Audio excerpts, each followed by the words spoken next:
Hey, Motorman here, and today we're going to talk about retro motorcycles. If you're not familiar, a retro motorcycle is a bike based on an older model from a manufacturer that looks very similar to that model, but is actually brand new. So it looks old, but it's got modern running gear.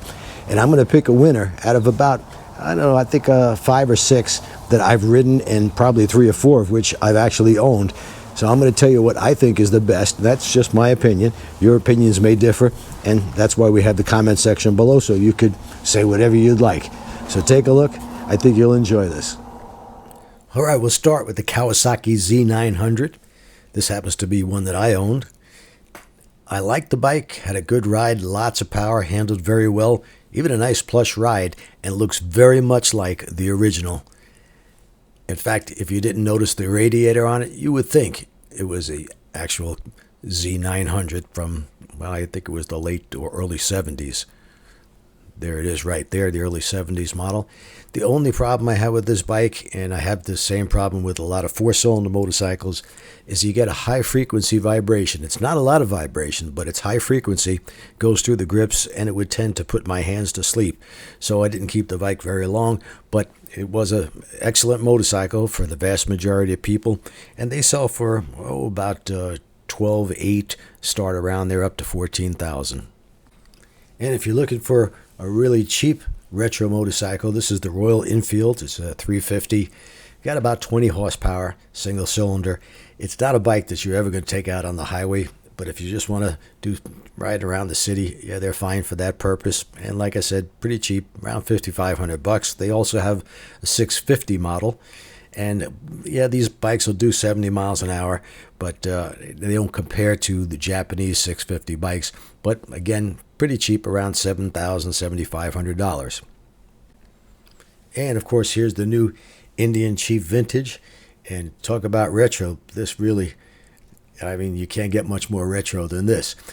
One might say that all the Indians are retro style, but not really. This is definitely a copy of the 1940s Indians, of course, with modern running gear. 116 motor, lots of power down low. I haven't ridden this particular one, but it's based on the Chief, and I have ridden the Chief. In fact, about 2-3 months ago, I rode the Chief Bobber. Enjoyed it. Nice bike, plenty smooth, lots of power down low. Now with bobbers, they're not a direct copy of a particular motorcycle. It's what people were doing in the 40s and the 50s with heavyweight motorcycles, and they were doing their best to make them faster by reducing the weight and, well, bobbing the fenders, cutting off everything that wasn't necessary in an effort to make the bikes go as fast as possible.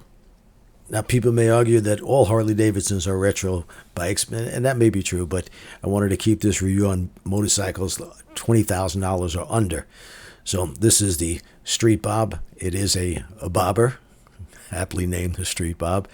And the idea of course, the bobber, like I said, is back in the 50s, 60s, even through the 70s, people would take whatever wasn't necessary on a motorcycle, they would take it off so that the bike was as light and as fast as possible.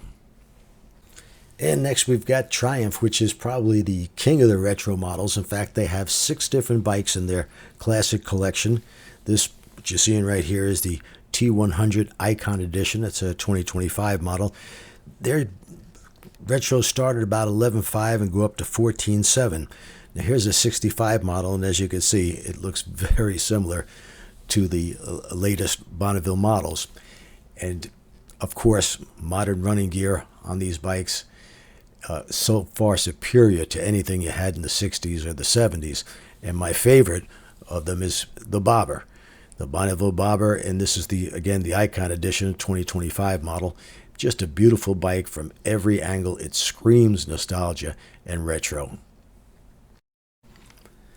The styling of the Bobber is what makes it my favorite. I mean, it's just to me a work of art. They did a fantastic job with this motorcycle. As far as the specs on it, it's got a 1200cc motor, puts out about 80 horsepower, it's got plenty of torque way down low, smooth as could be. Not a bike for long distance riding, though they do make bags for this bike and throw a windshield on it, and it's more than capable. It has a 6-speed transmission. You can cruise at 80 or even 90 miles an hour all day long on this bike. If you wanted practicality in the Bonneville line, I would go for the T120. That's Same motor as this bike, but it's got a more upright riding position, and of course it's got a 2-up seat, which this doesn't. This is a single seat, and just a fun bike to ride. The riding position on the Bobber is you're leaning slightly forward. You've got mid controls, but they're not so high that your knees are above the tank, so it's not uncomfortable. It does have a firm ride. Lean angle is pretty good. I would estimate about a 28, 29 degree lean angle, which is enough for most people, especially with a retro cruiser like this bike.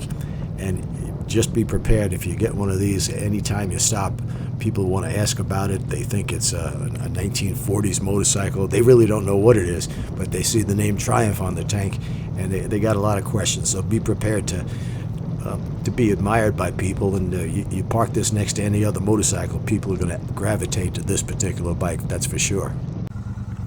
Now, I know somebody's going to say, well, what about the BMW 9T or the Ducati Scrambler or any number of other retro bikes, because there's dozens of them out there? That tells me that retro bikes are selling, because if they weren't, people wouldn't be manufacturing them. But my particular favorite is the Triumph Bonneville line. I think it's the most extensive. If you're looking for a retro bike, you got to check out Triumph's Bonneville line, and especially the Bobber. It is my favorite of all of them, and my choice, if I had any of the retro motorcycles, I would pick this one. Now, I haven't ridden the new Indian Chief Vintage yet, and maybe my thoughts will change, but from what I've seen of it right now, yeah, I would still pick this bike. But let me know what you like and comment below. Thanks for watching.